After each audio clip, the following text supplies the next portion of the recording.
A check to welfare call is sent out to our local law enforcement on a 65-year-old man who lives home alone. His friends haven't been able to get a hold of him for the last few days, so they've grown concerned.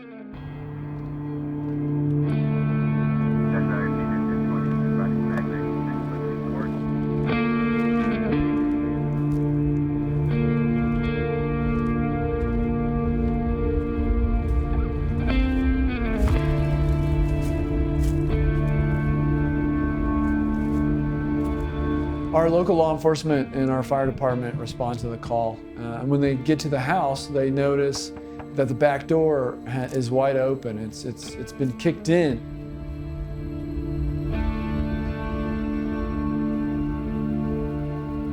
As our first responders enter the house, first thing they notice is a heavy blood trail that's leading from a carpeted hallway down around a corner and into a bathroom.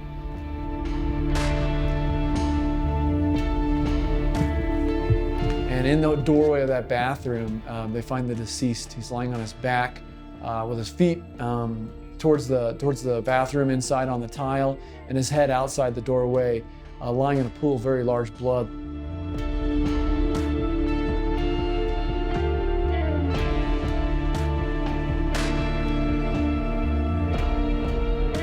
In addition to the large pool of blood that we find our decedent in, both in the carpet as well as the bathroom, investigators immediately note that up and down the hallways there's smeared blood. There's also smeared blood coming in and out of the bathroom on the door jambs.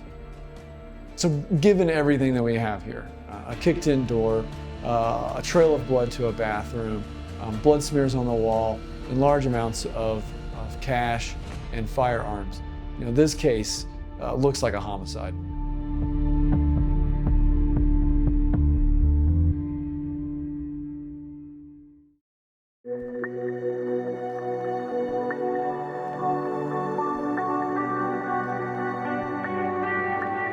Back at the morgue, we're able to do our autopsy, and what we notice right away once we get the blood cleaned up is that the source of the bleeding are two large lacerations of the right side of the head, as well as a deep laceration of the right cheek.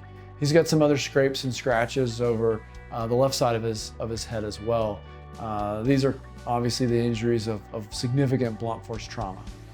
Given everything that we've got here, an older man found dead in a pool of his own blood inside his home with a back door kicked in, and an autopsy that shows multiple blunt force injuries, deep lacerations to his forehead, his cheek, lots of injuries here. This leaves very little doubt that we're dealing with a homicide.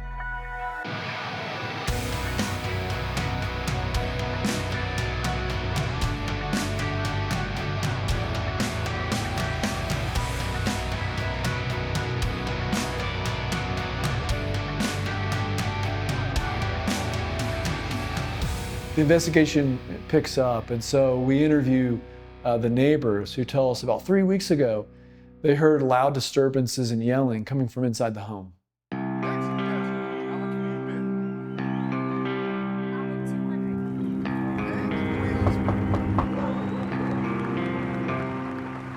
The neighbor goes to investigate the sounds, and when he enters the home after getting no response, he finds the neighbor nude, clearly heavily intoxicated, sitting in a recliner with the TV blaring. The older man is unharmed, but obviously making quite a ruckus. No.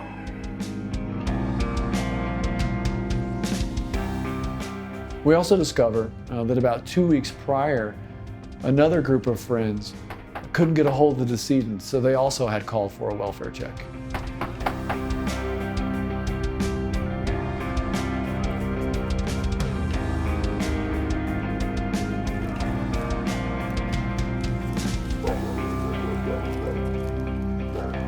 After calling for the welfare check, the friends decided to meet the first responders at the house. Once they were all there, they weren't able to get a hold of the decedent even inside. So they made the decision to kick in the back door so they could check on him.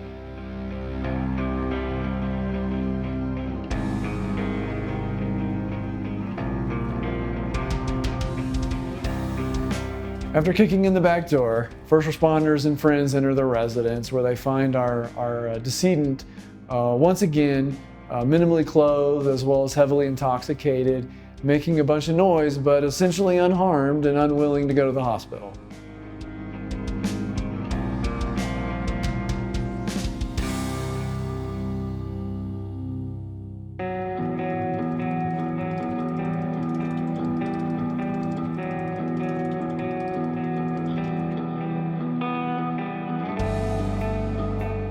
Part of our death investigation is to obtain medical records of the decedent and the health problems that he has.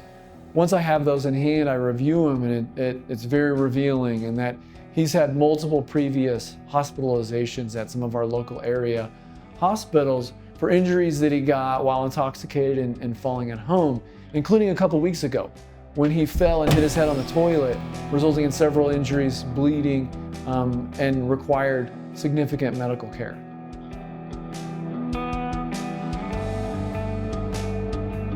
Investigators returned to the scene of the death, armed with the new information that we obtained at autopsy concerning the extensive injuries of our decedent. One of the things that we do is follow one of those trails of blood from that bathroom around the corner and directly to a washing machine and a laundry area. Once that washing machine's open, we realize there's numerous blood-soaked bath towels present in there, indicating someone clearly was trying to clean up the scene.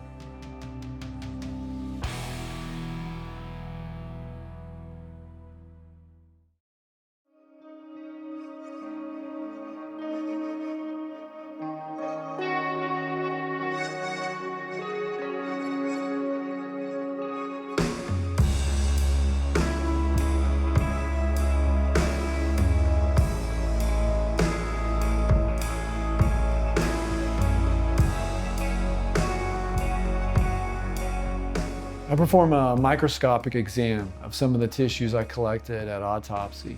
The first is of the liver, which shows fatty change, which indicates severe chronic alcoholism. The next is I look at the edges of the lacerations that we saw on the forehead under the microscope. And when I do that, it reveals what are called neutrophils, which are the acute inflammation of the body. It's important because it tells you if there are neutrophils there, the person had to have sustained the injury at least 45 minutes before they died, because it takes time for those cells to get there.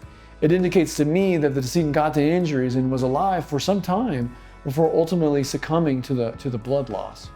Toxicology comes back and reveals pretty significant acute alcohol intoxication.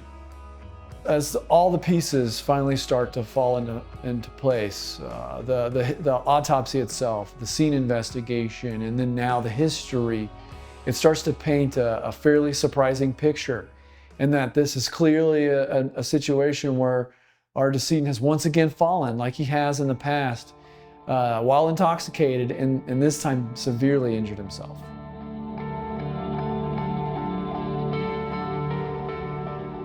He's attempting to clean up the mess. There's blood everywhere, and he's trying to stop the bleeding by using the towels.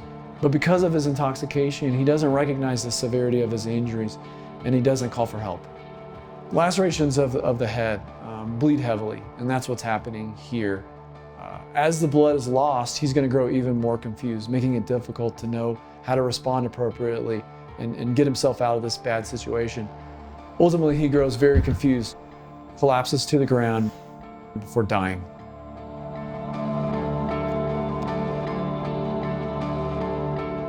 And with all the pieces in place, I rule the death an accident. This goes to show when alcohol's involved, things aren't always what they initially seem.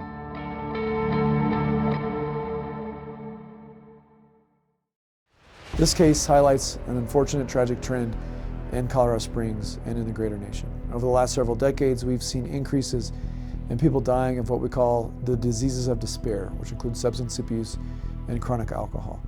In fact, in El Paso County, the #2 most common natural death that we see at the coroner's office is chronic alcohol abuse. We live in a community with great resources. If someone like yourself or someone you care about is struggling with drugs or alcohol, get them the help that they need. This is your opportunity to make sure that your loved one gets to thrive and live the life that they want, free of alcohol or drugs. Join us next time on Dead on Arrival with the El Paso County Coroner's Office. Learn more about what's going on in your community and what you can do to keep you, your friends, and your family safe.